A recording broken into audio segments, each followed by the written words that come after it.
To begin with, please tell us about yourselves, all of your individual practices, and how the three of you have come together as a group.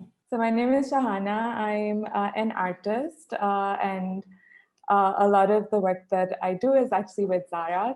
We have a collaborative practice together, and so yeah, we have been working together for since 2013 now. And as part of Exhausted Geographies, we proposed this to Abira because we were looking to work with a designer, and I think the more that we worked together, the more the three of us just connected on all levels. Hi everyone, I'm Abira. I am a graphic designer based between Birmingham, the UK, and Karachi. In my design practice, I work with a lot of institutions and artists and researchers, but mostly I really like working with friends. And in that way, the Exhausted Geographies project is a perfect alignment of my politics, my aesthetics, and also my friendships. And even how we came together was because a very good friend of ours, Fazal, thought that we would be great to work together with, and he was right. And since then, since 2013, it's been an absolutely incredible privilege to be always involved in thinking with Zara and Shahana. I'm Zara. Um, yeah, I'm an artist and I also teach at a university here in Karachi. And in the past few years, my art practice has primarily been collaborative with Shahana.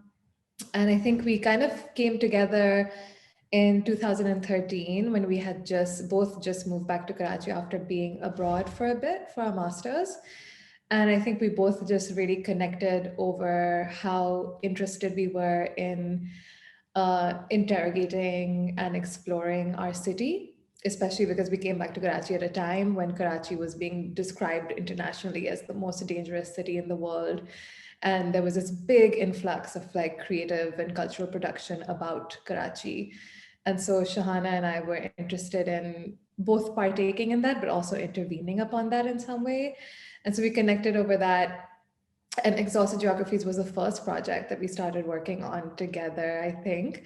And then once it started becoming Exhausted Geographies, Fazal connected us with Abira, who was this third person who was just as interested in thinking about the city in really similar ways.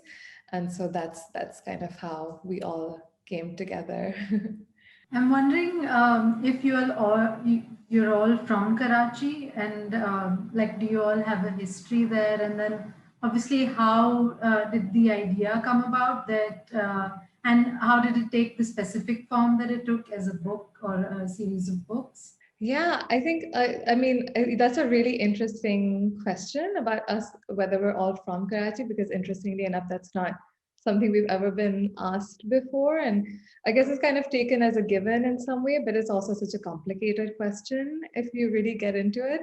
But we all grew up in Karachi. I think we're all born and raised in Karachi. So Zara kind of already mentioned that when we shifted back to Karachi in 2013, this was a moment in which Karachi was in the headlines, international headlines, but also national media headlines a lot. And constantly the coverage was in relation to violence, to terrorism, as Karachi being a really, really violent city. And we began noticing that in this time, maps became really crucial to the media coverage of this time. So all of a sudden, we saw this proliferation of crime maps, terror maps, maps showing Karachi as divided into no-go areas and red zones. And we really kind of saw how the power of the map was being used to mobilize and legitimize a certain kind of imaginary about Karachi that was constantly reducing it to this dangerous battlefield. And so I think the way in which we began the project was with an interest to really intervene in this, to really rethink the possibilities and to stretch open what one can really do with maps beyond what we were seeing, and to challenge these kind of really reductive cliches in which the city was being represented. What struck out to me while reading through the publication of is this like very delicate balance that you've maintained between a kind of academic almost rigor and research into various aspects of urbanity and of Karachi and its history, while also having this element of poetry, of loss, of like protest running through the book. And this is through the text and through the poetry that's weaved in, as well as the photographs. So I'm wondering if that was sort of planned or it emerged when you entered into collaborations with other writers, and just how you were thinking around these poetics. Yeah, I think in some ways I think it was definitely planned that there would be a range of methods and gestures in this one catalog. I think, as Shahana said, we were responding to this moment where the representations of Karachi were proliferating, and we felt that they were very much deploying the same cliches. And so while there was this kind of influx, this kind of growth in map, visual and textual representations of the city, we felt that most of what we were seeing was obscuring more about the city than it revealed. And so in that sense, even though we are artists ourselves, we were also very interested in empirical research and in kind of in looking at a range of methods and gestures through which to see and think about and encounter Karachi that we felt were all rigorous in their own ways. And we wanted to open up the set of possibilities as well while maintaining a certain level of rigor, I think. And in that sense, the idea that we would reach out to a number of people across a number of disciplines was very much something we decided upon very early on. Yeah, to add to what Zara said, I think the interdisciplinary nature was key because everybody brought their own knowledges, but also brought their own personal experiences, their feelings. They brought their own self to the work, which is why there's so much multiplicity. And that's been a concern for us in the entire project, that there's not one way of thinking about the city. And I think also for us, the form of the book was crucial in building on the way that we had been thinking about the research. Every time you want to read an essay in the book itself, you have to disassemble it. You have to open it up, and then there are 7 parts, and then you have to assemble it back again. And it always breaks open and comes together all the time. And then I think the physicality of that gesture also relates directly with the way that we think about the research. The maps as well open out to present each essay or something like that, right?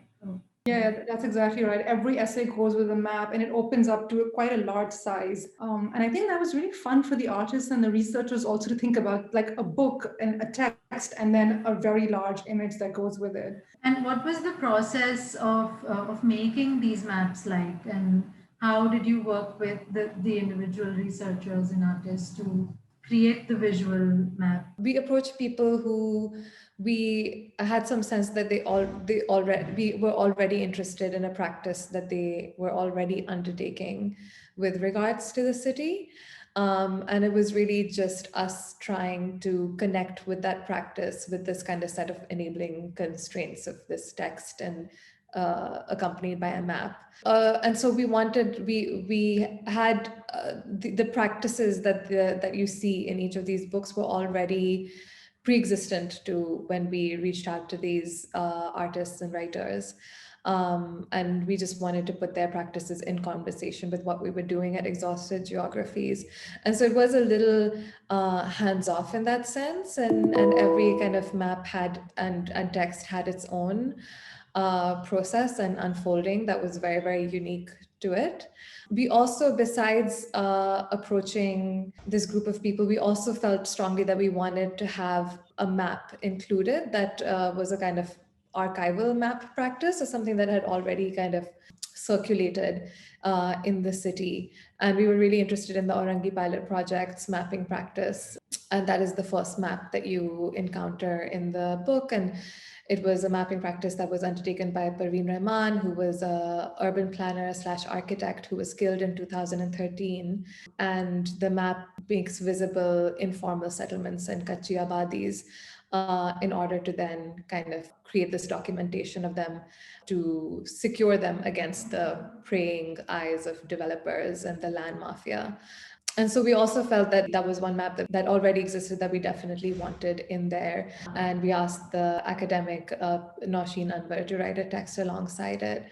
And then besides that, with each text and map, the processes were all very different and somewhat hands-off on our part.